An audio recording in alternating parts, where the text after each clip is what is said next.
Ini adalah langkah-langkah yang bakalan gua lakuin ketika gua hanya punya 4 minggu nih atau 1 bulan untuk menghabisi seluruh lemak di tubuh gua ini, mau di paha, di lengan, di pipi yang bikin gua cabi, mukanya jadi kurang menarik, di dada, dan yang paling susah yaitu adalah lemak di perut kita. Dan langkah-langkah ini akan membuat kita itu turun berat badannya bukan cuman 1,5 kilo sampai 2 kilo dalam 1 bulan, tapi kita bakalan bisa menghabisi lemak di tubuh kita ini 5 kg sampai yang paling banyak itu 10 kg dalam waktu 1 bulan aja. Yang awalnya nih kadar lemaknya 30%, kalau gua contohnya kayak gini, atau misalnya 40% nih contohnya, kita habisin semua lemaknya dan kita bisa memperlihatkan kalau buat laki-laki itu di kadar lemak 15% kayak gini, atau gua 15% kayak gini ya, dan kalau cewek tuh kayak gini bentukan lemak di badannya, yaitu 20%. Supaya kayak salah satunya dua klien gue ini ya. Yang pertama ya, si Pak Ismail ini, dia berhasil turun sebanyak 10 kg dan lingkar perutnya turun sebanyak 11 cm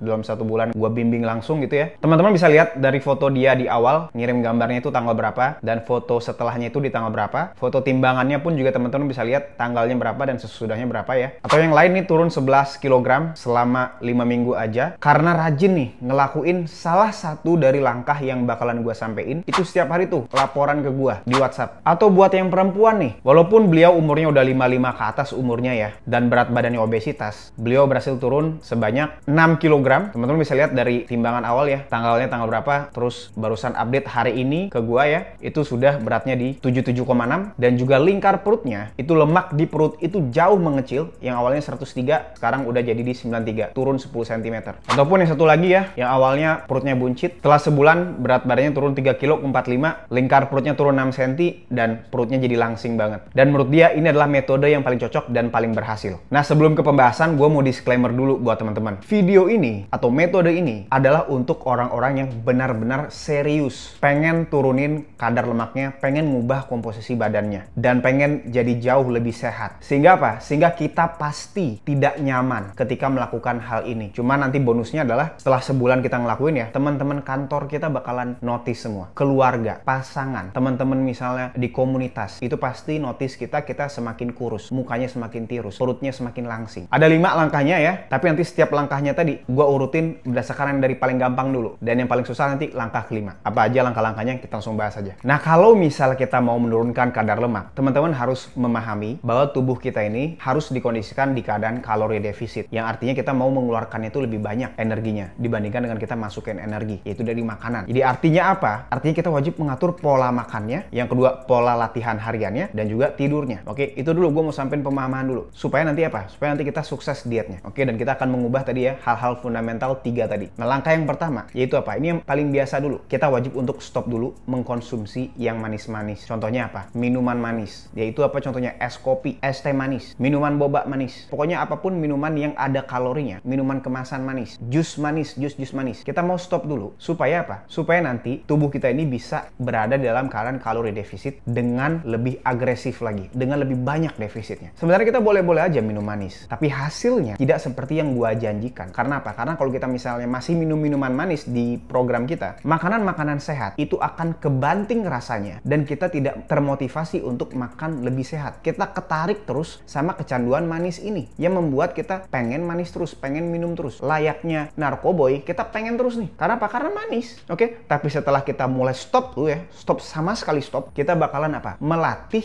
lidah kita, melatih kita itu sebenarnya makanan tuh yang enak itu begini loh. Nggak harus manis loh. Tapi apa? Tapi ya enak, sehat. Jadi ketika kita makan makanan sehat, kita bisa jadi lebih konsisten dibandingkan kita misalnya masih minum-minum manis. Nah, kalau misalnya teman-teman masih mau yang manis, teman-teman bisa pakai alternatifnya. Contohnya misalnya kita bisa pakai stevia, atau misalnya teman-teman suka minum minuman bersoda, kita pilih yang nggak ada kalorinya. Tapi dengan catatan sekali lagi, kita nggak boleh minumnya banyak-banyak. Sehari 3 kaleng misalnya. Jangan. Lebih baik kita minumnya air putih dingin aja, atau misalnya kalau pengen yang manis, minumnya whey protein aja, tapi whey protein yang sehat. Sehat dalam artian apa? Ingredients-nya atau komposisinya itu nggak banyak bahan campuran. Semakin sedikit dia bahan campurannya, itu semakin bagus. tapi semakin mahal. Oke? Jadi itu langkah yang pertama. Buat teman-teman yang berangkat ke kantor gitu ya, minum air putih dingin aja. Kalau mau minum yang manis, minum whey aja yang manis. Pakai stevia aja. Minum kopi pakai stevia. Semua kita ganti. Pokoknya kita jangan pakai yang manis. Itu langkah yang pertama untuk makanan dan juga minuman. Stop yang manis atau stop gula dulu. Nah, langkah yang kedua, ini akan semakin susah langkahnya. Yaitu apa? Yaitu kita wajib untuk stop mengkonsumsi karbohidrat olahan. Seperti apa? Seperti makanan-makanan yang berbahan dasar tepung. Contohnya, mie. Gua tahu kelemahan teman-teman, kelemahan gua juga.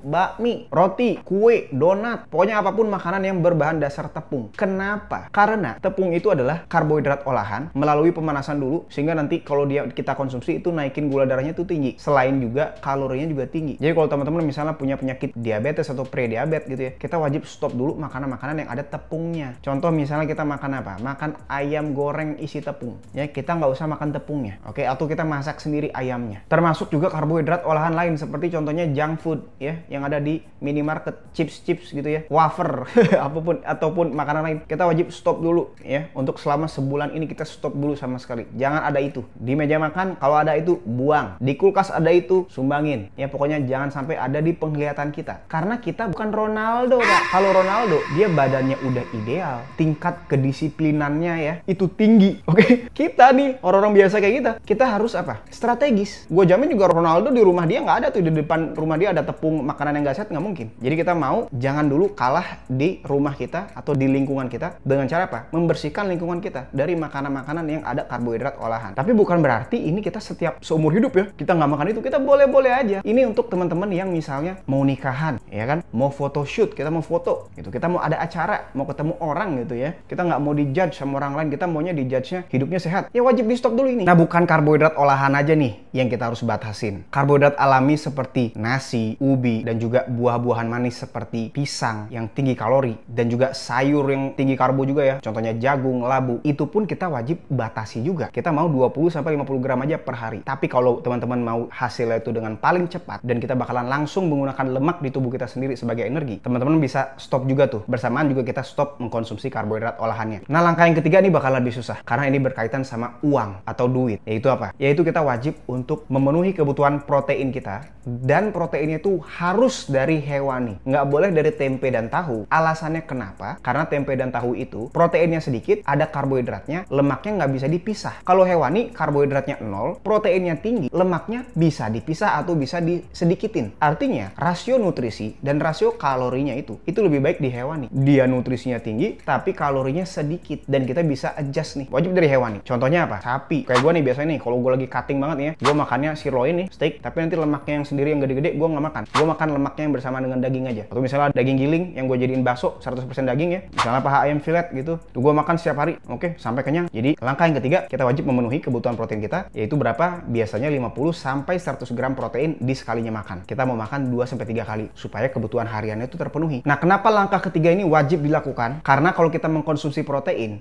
itu bakalan meningkatkan metabolisme kita dari thermogenic effect dari makanan itu. Kalau teman-teman lihat di label di sini ya, protein itu paling tinggi tingkat termogeniknya, sampai 30% dibandingin sama karbohidrat ataupun lemak. Artinya apa? Artinya kalau kita konsumsi protein, kita butuh energi untuk mencerna protein itu yang kita pakai sebagai rambut, kulit, kuku, tulang ya, dan kebutuhan organ tubuh kita yang lain. Beda sama karbohidrat sama lemak. Jadi itu bakalan naikin metabolisme kita. Yang kedua, kita bakalan jadi kenyangnya lebih lama. Kita bakalan jadi lebih berenergi. Oke? Jadi penting banget yang ketiga itu adalah kita konsumsi protein sampai kenyang. Nah, dengan catatan ini langkah keempat. Ini adalah susah minta ampun. Karena ini yang ngebikin teman-teman itu berat badannya stuck ya, nggak turun. Yaitu apa yang keempat? Kita juga wajib untuk stop mengkonsumsi bumbu-bumbu manis ketika mengkonsumsi proteinnya. Karena kalau teman-teman nggak tahu, kecap itu tinggi banget kalorinya. Ada gulanya, ada karbohidratnya dari kedelai, ada minyak nggak sehat. Kecap doang tuh. Dan itu satu sendoknya udah berapa ratus kalori, itu udah banyak. Saus, mayones, bumbu kacang, dan semua bumbu-bumbu manis lain kita wajib stop dulu, Pak. Yang hanya kita boleh konsumsi adalah bumbu, yaitu garam. Garamnya tuh garam sea salt ya,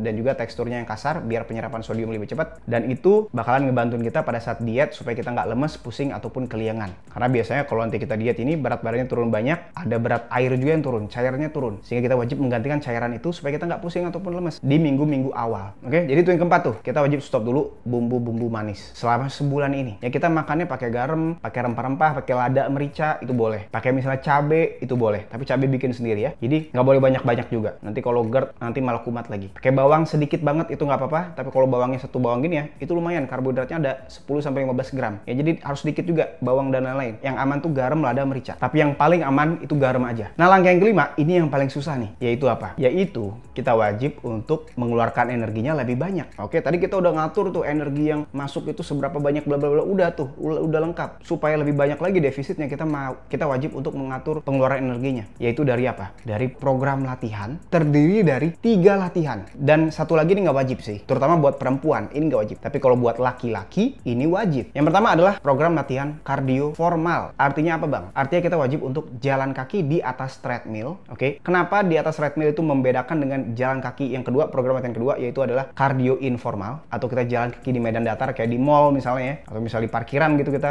jalan gitu. Karena di treadmill itu, yang formal, kita bisa kecepatannya itu konstan. Dan juga ada incline-nya. Dan juga durasinya terukur. Sehingga nanti pembakarannya lebih banyak dibandingkan dengan jalan di medan datar. Tapi nanti heart rate-nya akan di zona pembakaran lemak. Ya, kita kondisikan di zona pembakaran lemak. Kita nggak mau terlalu tinggi, nanti pakai gula atau bahkan protein. Jadi itu yang pertama, latihan kardio di treadmill. Yang kedua, jalan kaki. Minimalnya jalan kakinya berapa langkah? Bukan 8.000, bukan 10.000, tapi 12.000 langkah. Itu 2 jam, ya 120 menit sampai 15.000 langkah atau 150 menit setiap hari dalam 1 bulan. Jadi itu adalah 2 program latihan yang wajib dilakukan untuk laki-laki dan perempuan. Tapi satu lagi yaitu latihan beban. Ya, perempuan nggak wajib karena perempuan kalau yang obesitas banget fokusnya untuk fat loss. Yang wajib itu untuk laki-laki. Karena keuntungan laki-laki itu karena kita punya testosteron ya, kita punya organ testis, kita punya kesempatan untuk bentuk otot nih. Kalau kita ototnya lebih banyak, kita bakalan meningkatkan pembakaran energi sehari-harinya lebih banyak atau yang dinamakan dengan BMR. Ya, BMR kita dibandingin sama orang nggak latihan beban itu lebih tinggi sedikit, tergantung dari kematangan ototnya. Semakin matang ototnya, BMR-nya semakin tinggi. Oke, matang dalam artian berapa lama dia latihan beban, berapa tahun. Jadi itu yang ketiga, latihan beban. Nah, kalau misalnya teman-teman nggak ngerti latihan beban gimana, teman-teman bisa tonton di video yang ini ya, buat pemula. Jadi itu 5 ya langkah dari awal sampai akhir untuk kita bisa turun ya berat badannya itu sangat-sangat banyak dan badan jadi lebih ringan, lebih sehat. Tapi gue mau nyampein satu hal. Sebenarnya ini langkahnya nggak bisa ditinggalin juga. Kenapa nggak bisa ditinggalin? Karena kalau misalnya ini nggak dilakuin, langkah bonus ini ya, kita bakalan progresnya kepotong setengah. Karena kalau kita nggak ngelakuin ini, yaitu tidur yang cukup 7-8 jam minimal dan nggak boleh dikompensasi tidur siang. Kalau misalnya kita nggak cukup tidurnya, nanti produksi hormon pembakar lemak atau testosteron itu bakalan ngedrop sebanyak 15% ya. Dan ini berdasarkan studi. Jadi kalau misalnya teman-teman tidurnya masih kurang, kita wajib perbaiki dengan pengaturan tidur yang benar ya. Contohnya misalnya jangan makan protein tinggi 2 jam sebelum tidur dan juga jangan kena cahaya lampu atau HP sejam sebelum tidur supaya hormon tidur atau melatonin kita itu bisa keluar tuh. Tapi kalau masih kena layar, itu lu minum melatonin, minum apa, itu nggak akan bisa ngebantu kita. Jadi kita wajib untuk gelapin dulu dan suhu ruangan harus dingin, detak jantung juga harus normal. Jangan misalnya kita latihannya tuh sejam sebelum tidur, itu bakalan ke-delay sampai 3 jam, sampai 4 jam, nggak bisa tidur kita. Dan juga stres di pekerjaan jangan sampai dibawa sampai malam banget. Kita bakalan naik terus heart rate-nya karena stres mikirin kerjaan. Yang sudah terjadi, ya udah kita perbaiki besok aja. Nah, kalau misalnya teman-teman nih masih bingung juga dan pengen dibantuin supaya hasilnya itu lebih terjamin, dan teman-teman bisa konsultasi langsung sama gue 24 jam setiap hari selama program coaching. Gue bakalan bikinin menu makanannya apa aja, makanan di rumah itu apa aja makanannya, termasuk juga kalau makan di luar itu restorannya tuh pilihannya makanannya apa aja. Ojek online pun juga makanannya itu apa aja sih pilihan makanannya, link-link pembelian bahan makanan itu apa aja, cara masaknya gimana, bumbunya apa aja, dan juga program latihan di rumah ataupun di tempat gym itu ngapain aja setiap harinya. Nah, kalau misalnya teman-teman tertarik di coaching langsung dari gue, teman-teman bisa langsung daftar aja di link di deskripsi atau di link di kolom komen. Oke, jadi segitu aja video dari gue. Semoga teman-teman progresnya itu sukses dengan menerapkan langkah-langkah di video ini. Oke, kalau teman-teman ada pertanyaan langsung tanya aja di kolom komen. See you next video, bye.